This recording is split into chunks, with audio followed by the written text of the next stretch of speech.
Sebenarnya saya teringat kisah ketika dalam peperangan Tabuk. Ketika tu Nabi SAW nak berperang, harta tak ada, duit tak ada kan. Ketika tu sehingga turun ayat infiru khifafan wa thiqalan wajahidu bi amwalikum fi sabil. Dalam agama kita ni Allah Taala menyuruh kita untuk bergerak berjihad di Allah, sama ada senang ke susah kita kena keluarkan. Apa dia?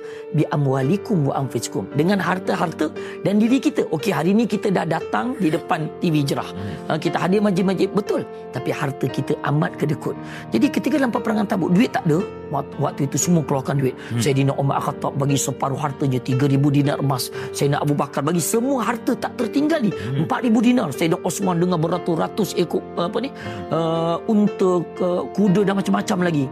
Tetapi tiba-tiba ada seorang sahabat jumpa dalam tafsir Ibn Katsir sebut, saya amat terkesanlah dia. Dia cakap Nabi SAW, ya Rasulullah, aku hanya ada beberapa biji tamar saja Rasulullah. Allahu Akbar. Ada tak aku boleh beri peluang untuk ku wakafkan, ku sedekahkan untuk umat Islam ni pergi berperang? Tuan-puan, adakah Rasul terima ke tidak? Rasul terima. Subhanallah. Walaupun beberapa biji kurma tu, tetapi niatnya ikhlas.